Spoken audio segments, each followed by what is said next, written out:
What's up, guys? Welcome back to Between the Pylons. I'm John Camacho. Thank you so much for watching. And guys, today we are talking about Terrace Marshall out of LSU. This dude came alive this year. With all the other top wide receivers out of the picture, he had his chance to shine, and boy did he. Put up 731 yards, 10 touchdowns on 48 receptions in just 7 games with LSU on a much, much worse roster overall. You gotta love it. And for me, guys, Terrace Marshall is just a checks the box type of guy, right? He checks every box for me. He can play inside and outside. He is a deep ball threat by all accounts. He is shifty enough that you can get him the ball at the line of scrimmage and he will make some plays. He can do it all. There's nothing about his game that I can point to that I don't like. Everything about his game is something that I think is a positive grade in one way or another. Let's get into the film review portion of this video so I can show you what I really love about Terrace Marshall and a couple of little things that I definitely think are worth mentioning as well.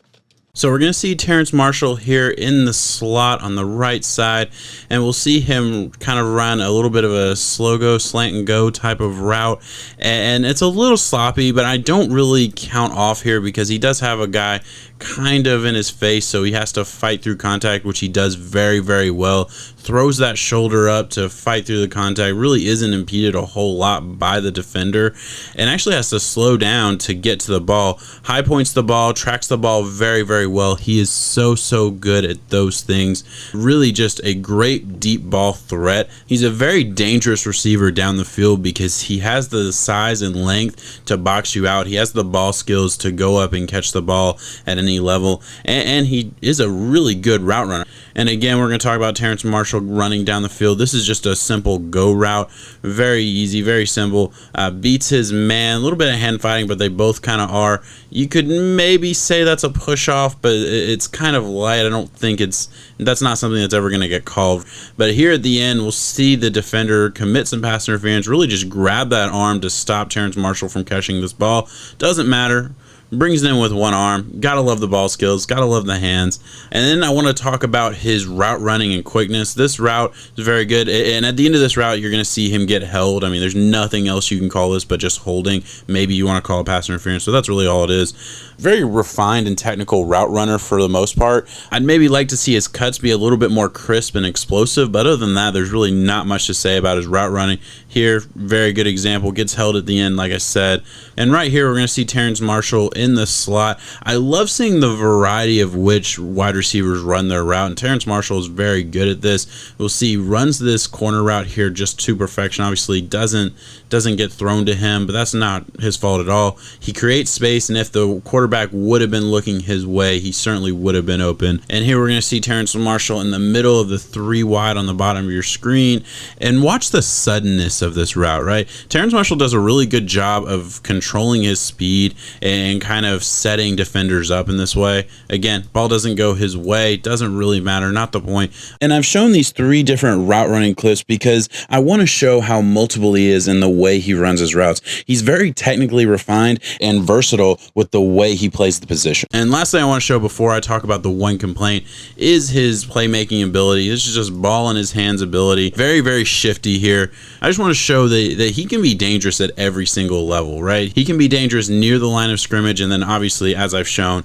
very, very dangerous down the field as well. And really the only issue I have, and this is after studying about 5 games that Terrace Marshall played in, the only thing that I kept noticing as a constant, it only happened a handful of times, was catching the ball in the middle of the field when he's about to get popped. That was really the only thing. I think he hears footsteps a little bit. That was really the only clear, definitive critique that I had on his game. Other than that, he's just a checks the box type of player that checks every box, like I said. And guys, I hope that's not an oversimplification of his game, because I don't mean for it to be. Let's check out the skills chart so I can kind of explain it in a more detailed way here. All right, and I want to start with route running, hands, and athleticism, because those 3 skills account for the most of my final grade, and my final grade isn't quite ready to be announced, but it's definitely probably about 80 to 85% completed, and all of those are very good grades. Route running at a 6.1, very, very good. I think the only thing that could have made it a little bit better is if he was a little bit more crisper on some cuts now and again.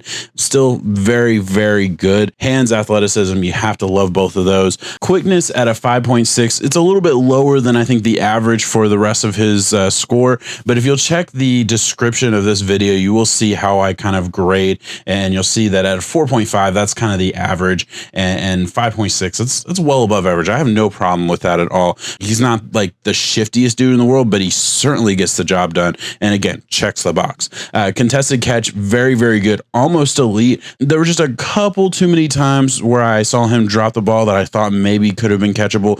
Again, very, very good, borders on elite. For me, elite is 7 and above. I put him at a 6.9 because it's just right under that threshold for me, but still very, very, very good. Yak at a 5.7. Look, he's not going to be the most dangerous guy on the field with the ball in his hands, but he is very, very good. And I think his athleticism, quickness, and all of those things lend itself to him being able to make some plays with the ball in his hands. As I said, cuts and change of direction at a 4.3. That is actually the only grade that's actually below average for me. And it's kind of it's still very close to average. And it's not something that I have a huge issue with. I did mention it really quick in the film portion of the video where I kind of talked about that slow go route where it felt a little bit rounded and it wasn't as crisp as maybe I would like it to be. It's minor. I saw that a handful of times. Not something that really bothers me too much. Not something that I really even think he can't correct. It's a very minor thing. I don't think he doesn't have the ability or doesn't have the athleticism, all those things. No, I don't believe that in any way, but just under that threshold for average. And I just went with that. His body control is out of this world at an 8.2. That is elite. Look, he's a go up and get it type of guy. High points the ball very well, tracks the ball very well, and can contort his body any way he needs to bring the ball down. No issues with that. His release is really, really good. Separation, creates good separation in his routes. Really, everything about this player is something that I like and I'm a huge fan of. I really think this dude is a first round pick. I think he probably gets drafted somewhere in like the mid 20s. That's probably his range. Maybe he falls out of the first round because teams maybe fall in love with an attribute from some of these other guys that maybe aren't as much of a complete player. And guys, the thing that really excites me about Terrace Marshall more than anything else is the fact that I really think his floor is really high and his ceiling is really, really high as well. This dude can be an elite wide receiver in the NFL. I really think he can grow into that. Now, would I project him to be that right now today? Maybe not. I would probably say maybe a tier down from elite. Really, really good is probably where I would say I think he's going to be. But at a floor, like if he bottoms out and if he sucks in the NFL, I think his sucks is still like a capable wide receiver too. I still think he's on the field most of the time, wherever he ends up going, even if he isn't the absolute dude and he isn't just like winning every single play. That's fine. I still think he would be really good. So that's what excites me the most is the fact that like I don't think you miss with the Terrace Marshall.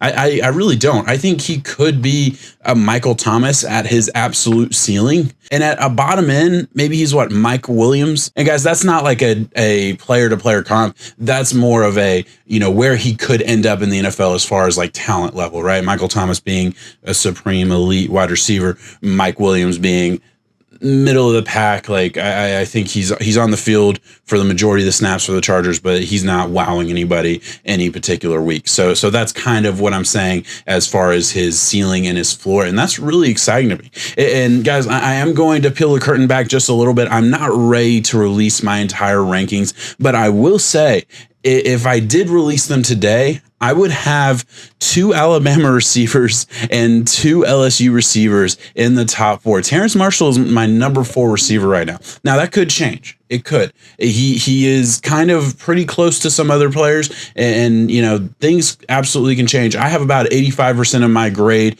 put in right now, and I reserve the right to change that and tweak that as I see fit. And then as the pro days start rolling in and we start getting that other athletic information, that's where the other 15% comes from, and that's when I will have my complete grade, and I will obviously post that and let you guys know what I think about the entire class as a whole. But guys, that's Terrace Marshall. Let me know what you think in the comments below. I really, really appreciate the comments. It really helps me out if you leave a like on this video. That boosts the YouTube algorithm. Obviously, this is a very small channel, so I'm trying to grow, and I'd really appreciate any help I can get. If you enjoy this content, please consider subscribing. I put these videos out twice a week. I have a really cool podcast that I do with my buddy Jacob, and I think it's really good, and I would encourage you to check that out as well. Thank you so much for watching, guys. Peace out.